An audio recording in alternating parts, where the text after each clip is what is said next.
Before we get started today, I just wanted to talk to you about some of the changes that have been happening to the Tailrace Cafe.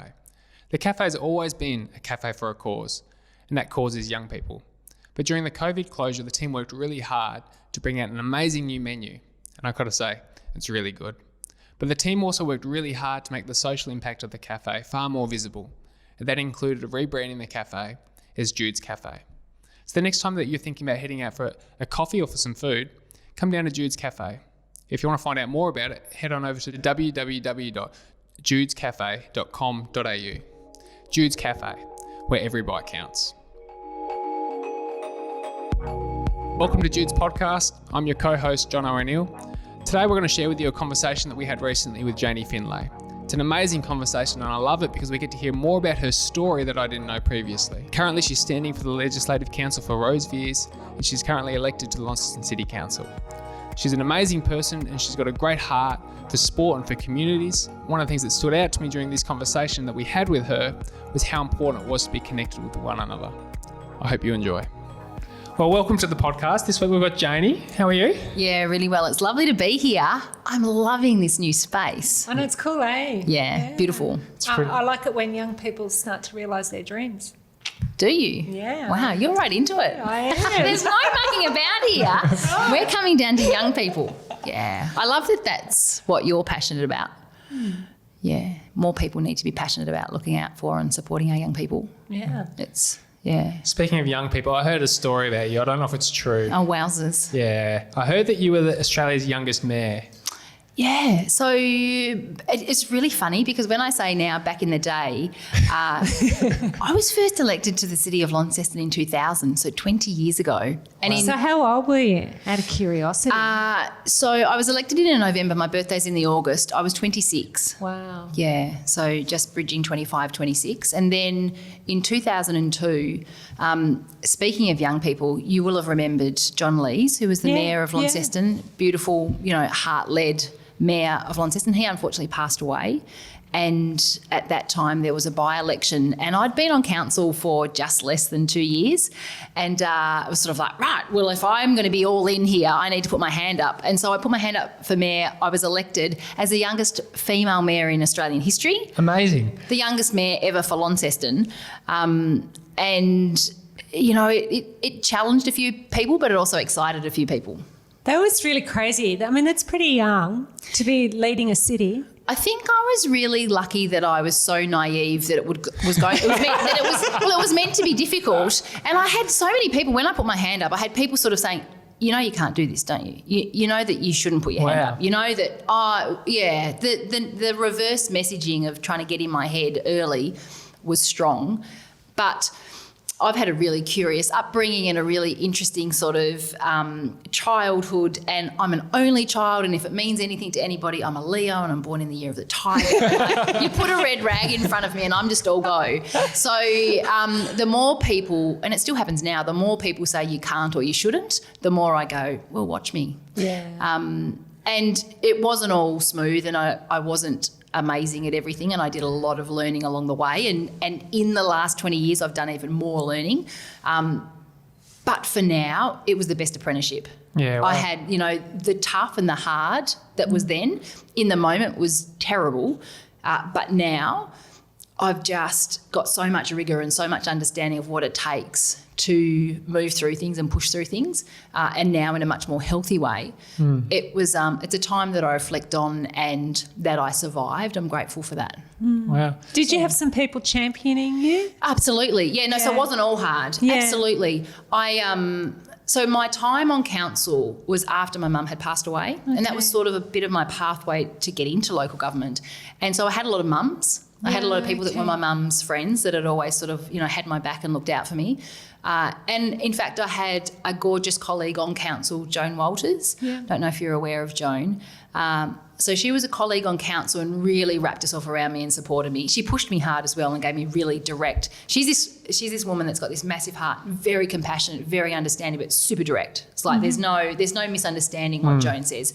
And she was also a child health nurse. So she came at it from that sort of young people care. And at the time when I was mayor, I was also pregnant and had a child. And so she had this dual role in my life. But there were many people, and in fact yourself, there were lots of people that really looked out for me and supported me, gave me great feedback and great encouragement. And also lots of people in the community that never really cared about local government before that would, stop me in the street and say, it's so cool, I love what you're doing and thank you for what you're doing. And that, was also in its own way really encouraging.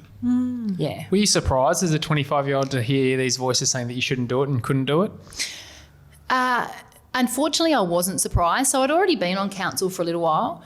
And through my childhood, I'd always had, I'd always been in a situation where you get knockers or things are tough or things are hard and people tell you things like that all the time. You're not good enough or you can't do this or you can't do that. And I've sort of learnt to respond to that script, whether it's internal or coming at me. So I wasn't surprised, and it's possibly part of the reason why I did it. Yeah, wow. It's for me, my path to council was all around young people. So I'm a furniture designer by trade. Really? I didn't know that. Didn't you really? No. So my schooling, not so fantastic about maths and English and all the sort of academic core. Yeah. I spent all my time at high school in the wood workshop, metal workshop, in tech drawing, on the sports That's so field. cool. Yeah. So the boys didn't much like it. From grade 7 through grade 12, I got the woodwork prize, the metalwork prize, and You beat the them. tech. Yeah. But there was no competition in that, of course. But what it meant when I was looking for what my pathway would be, I wasn't really, education wasn't my thing. So it wasn't like I was going to go and teach. And it was like, well, I'm going to be a furniture designer. I'm going to go to university. I went to the School of Fine Art in Hobart, Hunter Street. I studied under this gorgeous gentleman called Kevin Perkins. I don't know if you know, he designed Tasmania. Yeah. But in the wood design collection there, he's got some beautiful pieces. He's a master craftsman. Yeah. I'm a designer. Very different things. But I had a really great time there. And again, I was the only young woman straight out of school in this Space. course. Yeah, there was another older lady in the course, but all the guys that were there really mentored and supported me. But again, you have a lot of people saying you can't do this and you Yeah, can't of do course. that. I set up a studio in Sydney and sold work all around the world, and that was my big dream. I was going to be a furniture I did designer. not know that. I was going to exhibit in That's Milan amazing. and have a studio on Green Street, Soho, New York. That was my thing. But my mum became ill when I was in Sydney, when I had my business in Sydney. And I'm an only child. My parents had separated when I was younger. And so it was just her and I. We were sort of it. My dad has always been around, but there was this, the three of us, we were all sort of lived our little separate lives. So I came back to care for her until she passed away. And then I spent a lot of time, there was a lot of challenge after that. But I woke up one morning and said, right, I've got to snap out of this and get a job. And you wouldn't remember this, but I flicked the pages of the Examiner to the positions vacant. It's like, what is that? I remember that, did you? yeah. Okay. And there was this little ad, if you understand business and you're good with young people, give us a call. Literally, that's what it said. And the person at the end of the phone was a gentleman called Bill Lawson. Yeah. Yeah, and he was the founder of the Beacon Foundation. And it was a job to work at Launceston College with the Beacon Foundation. And I was successful in that role. It was like, I'm a young person and I've had a business. I could do this. I didn't know anything about working with young person except that I was a young person. And then I worked there, and then I went out to Ashley. Elizabeth Daly was the superintendent of education at the time, another incredible woman that really mentored and supported me. And she recognised that I'd be able to play a really great role out at Ashley. And it was through my time at Ashley I made a presentation to council. This is the long-winded. I'm not very good at short answers. I love this story. Great. So it was through my time at Ashley, I developed a program to support young people prior to their release to be connected in community. So it's a lot of young people, and it still happens today, are already formulating what will I do when I'm released so that I can come back. Here I have camaraderie, I have security, I have warmth, I have clothing and food. And that's obviously, as we know, not always the reality at home.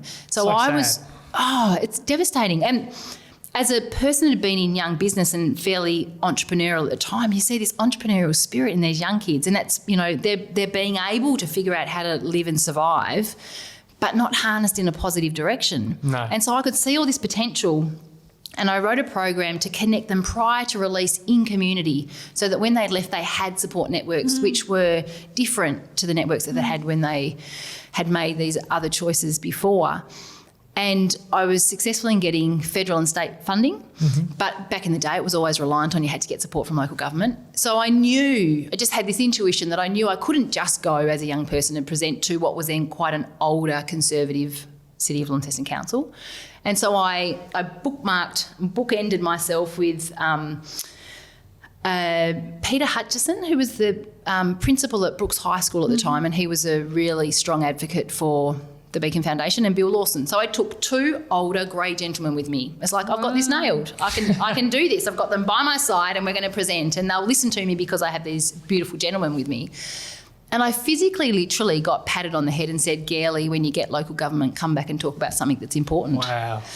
And this was sort of a September, October, and there were elections coming up in the November, and it was like, okay, I'll come back, but I'm going to come back as an elected member. And I randomly, people don't quite know how it happened, but before, and I've always played sport, grew up, it was sort of like a second family. And for me, it had been since I was in grade 4, and I'd played for Tassie, done rep, and just, sport connects community. Yeah. It certainly does. And that's that really beautiful thing. So I'd played hockey, I'd played softball, and my way to get elected, it was a numbers game. And it's like, well, I know lots of people that play sport. I know lots of people that play music. I know lots of people, through my family. Yeah. And so I was elected through this pathway, working with young people and the connections in community through sport. So it's, been a fantastic and curious sort of journey into local government, and now I wouldn't be doing anything else. Yeah. People often say, do you miss design? But design's a process. It's like inputs and outputs and problem solving in the middle, and that's what local government is. That's what community is. And so I'm still a designer in community. Wow. That's an amazing story of resilience and creativity. Yeah. Sometimes wish we didn't have to be so resilient. Yeah. Like, I'm proud that I'm resilient, and I'm proud that I can problem solve, and I know that if someone challenges me, and in the middle of an election at the moment there's lots of challenges going on, but I can always find my way through. But sometimes it'd be nice if you didn't have to be so resilient. Yeah. I think. But don't you think that that's because often there's a radical idea that's just waiting to be birthed, or there's something good that needs to be birthed? There's no that doubt. Creativity, and there's always a push on that's right. next new thing. That's you're doing something meaningful if people are pushing back. Yeah. Pushing around at the edges. Yeah. Earlier on, you said something interesting. You said something about how you had an internal script, and how that helped you with your resilience to overcome some of those negative voices that were saying no to you and all the setbacks that you had. Can you articulate anything about that? So as an adult, I've come to understand, and I've done a lot of learning around sort of, internal rewriting scripts, because actually I think my reference is about the negative scripts. Yeah. Part of that, I was used to hearing those things, and therefore I understood what it would be. And later in life, I really learnt to talk to myself in a really positive way, whatever you call it, in the morning writing gratitudes, and, at the night time reflecting and, rewriting what had happened through the day and how I was feeling about that.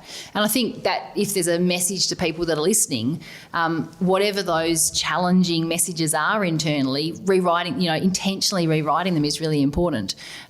So at the time, I wasn't surprised that I was hearing those things, but because I'd heard them before, I sort of knew what to do with them. But I don't think at the time I really understood the power of rewriting your scripts. That's something that's come much later in life, and I've learned so much over the last few years. But it's so important. There's some classic quotes that you hear from people, and one of them is that no one will speak to you as often or in the way that you speak to yourself. So make sure that, it's positive and powerful, because whatever you hear within yourself, or whatever you hear from outside, none of it's true other than what you tell yourself. Unless you've got a great friend like Sharon, and she sends messages every now and then. It's like, I'm going to take that one on board. But it's really important to be to positively influence your own internal self in that way. Because often if somebody spoke to us the way we speak about ourselves, we would never tolerate it, would Absolutely. we? We would Absolutely. never. And yet we talk to ourselves all the time. One of my friends, when I was going through a really tough time, one of my friends drew a picture for me. I'm really visual, so everything has to be sort of like drawn and then I get it. And it was just about the concept of being a gatekeeper to your own sort of energy and what you allow in and what you don't allow in. And it really, and it's just this fence with a gate. And she said, you can open or close it. You can allow people's messages or you can allow physically people to be in your life or not, depending on the influence that they have. And I can see that so often. Every now and then someone does something or says something and it's like, I'm not opening the gate. Like, you don't have to be in my space. Not everyone likes it when you're clear about those things, but it is really important.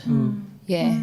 The other interesting thing that you mentioned in your story is that you clearly have some very strong opinions about community and the role of healthy communities, especially you talked about young people coming out of Ashley's and elsewhere. Do you want to unpack a bit of your thinking around that? Because not everyone believes that, because we live in a very fragmented and isolated society in many ways. Yeah. So, I mean, it hasn't these last couple of months been really interesting about how people have responded and reflected and recreated almost their own sense of community and I think been reminded how important community is. Yeah. We talk about whether it be young people or the arts, creativity, those things have really stitched us all together in this last couple of months. You know, I use social media, I'm on Facebook, and the things that sort of uplift you are the people, the music that's being played and shared, or the, you know, the creative performance and things. So in terms of community for me,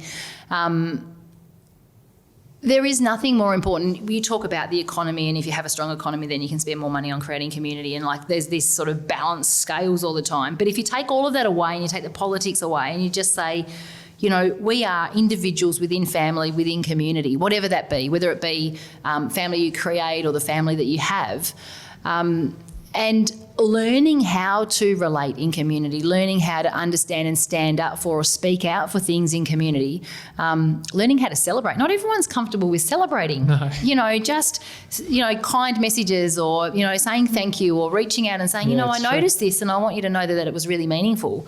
That to me is community. And in my current circumstance, I'm going out and meeting in community and just meeting so many beautiful people and fascinated the different areas within a region that naturally create community and other areas that it feels like it's a little harder to bring people together. You know, lots of places that have got lots of driveways but not necessarily a heart centre, but then lots of places that are like village and they just always where there's a working group working on an issue in Beaconsfield at the moment. The bank has removed itself from the local community. And there are so many people in that community that are older, so they're not online, they're not connected in that way, but their way of connecting and maintaining community is the weekly trip to the bank. Or I heard this beautiful story of a person who'd been a postie for 16 years, and he said, the only conversation some of these people have on my postie round at any point is when I deliver the mail. So sometimes I go to the door and I deliver it and we have a cup of tea and we have a chat and how are you going? Because I'm checking in on this person in a way that no one else is. Wow. So community can be lots of different things, but it's those people. He recognises his role. He's not just a postie. He's like a connector and he's a carer. He's so cool. It's really cool. And a really old school grassroots soul to the earth guy. That's so cool. But he gets that. Yeah. Yeah. Yeah. It's amazing.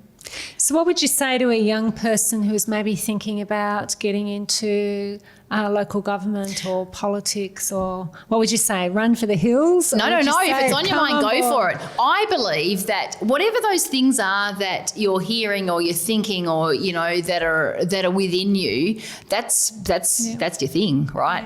Yeah. And so if there's any young person and they think that that's their future or their pathway for a moment or for a long time, it's such an incredible experience. Local government particularly is incredible because the city of Launceston, for instance, in any given week, fortnight or month, we could be Queen Victoria Museum and Art Gallery. We could be on the sports fields. We could be with the river. We might be in waste management. We could be in infrastructure. The breadth of issues and the breadth of experiences and the breadth of community that we are across at local government.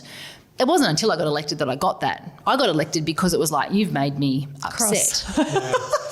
said, it really pissed me off. And so here I am. And then I discovered the beauty of it. Yeah. So any young person that feels that that's in their future, there are lots in the region that I know at the West Tamar. You guys would know Andy Beeston. Yeah. He's around the Youth great. Advisory Council there, the YAC. Great leadership, great mentorship there. So if you're a young person and you're an early young person, get in touch and be part of that, because that's great. In the city of Launceston, Claudia Taylor is just leaving the city of Launceston for her own community and family. That's great. exciting. But she's gorgeous, you know, and there will be another person there leading that. But there's in every community there are pathways that you can take in your school community, in your family. There are things that you can do to build that confidence to go for it. But again, you don't have to, in terms of being successful in that. For me, it was my sport and my family and my community sort of contacts. And the crazy thing is that if it's something that you really want to do, here's the message for a young person. You want to do it, go for it. You want to do it, find the numbers. To get elected to the city of Launceston, you need something like, 500 or 600 votes to start with, and maybe up to 1,000 or 1,200. They're not big numbers. Sure. There's tens of 67,000 people here. So it's just, if you want to be part of community, then start connecting, sharing your story. I think that's, for me, been one of the most powerful things. If you're courageous enough, if you're confident enough to tell people what you want to do and to share why you want to do it, then they're going to help you share that story as well. And that's been something that I've really come to understand, that people love hearing stories and they love sharing stories. So that would be my message to a young person. In reflecting on your time in council when you were mayor, and I suppose since then too, but what do you think a young person brought that changed that no other age group could bring? I would never have admitted this at the time, but I can, with years gone past, accept this now. I think a lot of the change happened because I just didn't know it couldn't. I had no idea. I was just naive to what was meant to happen. I had no political background. My family were not politically active and we didn't discuss politics at all. So it wasn't, I've always called myself, I work in community service, or I'm a community leader, but I'm not necessarily a politician. Yeah. And so I think it was just like, well, this is a good idea, or here's a gap, or there's a problem, or we could do this. And it's like, so why not? I just never even contemplated that you couldn't. Yeah. And I had a lot of people around me that were also, people had been so patient for so long and so passionate about certain issues, and it just took someone to go, well, we're just going to do it. Yeah. It wasn't that easy, but that was sort of, I think, it was that I was naive to the fact that it wasn't meant to happen. Yeah.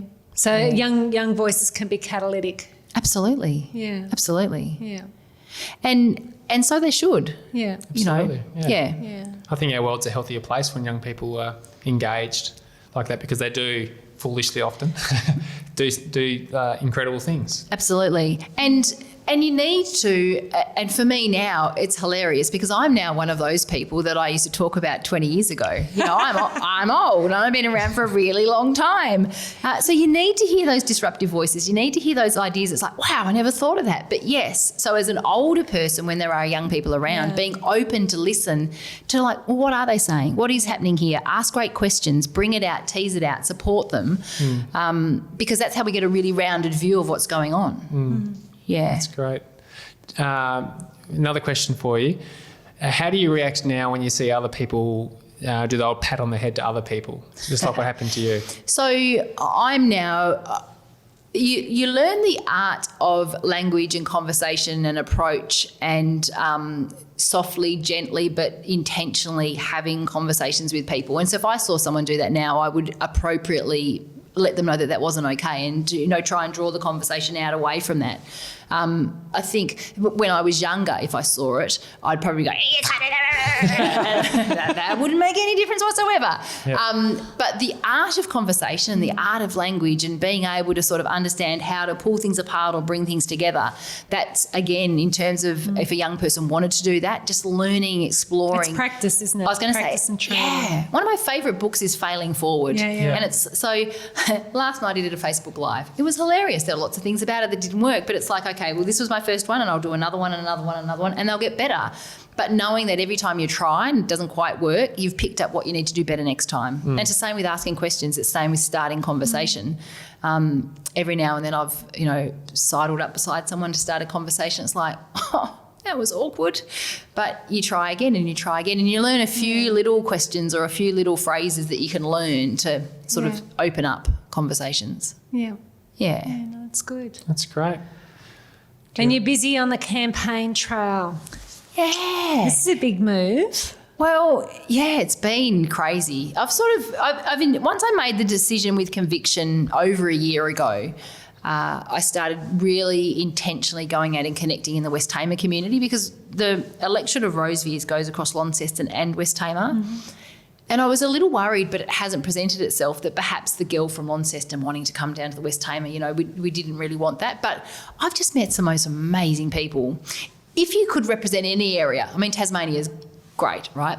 But there is something about the Tamar Valley that there are so many creative, innovative, really It's a pretty special place. It's really special. And people doing incredible things within community here, but also people, taking the Tamar Valley to the world. So, and I love that, because for me, I can be very global and I can be very local. I can be super creative and really practical. And that's what I love about the Tamar Valley. It's all there. And I love that I've met with some great farmers. I've learned all sorts of stuff over the last year and had some great conversations. But, in that hospitality, tourism, events experience, there's some people doing some really, the level of excellence in the Tamar Valley is also really high. And we talk about family and community, connecting up with Stuart Bell or Andy Beeston, and then here in Launceston, there's just some really good work happening with young people. Just yesterday I was out talking to, I don't know if you know Sarah at Rascal Robot Art Space, but there's this great art space that's opening up to work with young people around just, opening up their creativity and doing private art lessons after school. Who would have thought that in Beaconsfield? It's so beautiful. So cool. Yeah. So busy, yes. I'm trying not to ever use the word busy. I like to decide full. Do I feel like, things are fulfilled with what I'm doing, but definitely intentional and productive. There's 26,000 people in the electorate. I'm never going to meet everybody, but I'm trying to meet someone new or someone that I don't know every day. It's hard, and I'm working hard, but I'm having heaps of fun. It's great. Yeah. That's great. Yeah. Well, Janie, this has been a blast. Thank you Thanks. for coming on with and sharing with us. I loved hearing a bit of your story, and I think it's really going to be able to help as we try create healthier communities for young people. And I came down and visited Jude's the other day, and just, having this new purpose and this new idea around there, it feels different down there. Great. I've got to say that the food tastes amazing. I had the avocado smash, and I said to you the other day, it looks like it's pictures, which is never, it's unheard of, but it's, I love what you're doing there. And when you asked, if we could have this conversation, anything to do to support what you guys are doing in community, particularly around our young people, some of the stories that we've shared and the things that you guys are working towards, so important. Great. Thank you. Thank you, Janie. So important. Yeah. Thank you. Well, I think that's it. So thank you. No worries at all. Thanks for having me.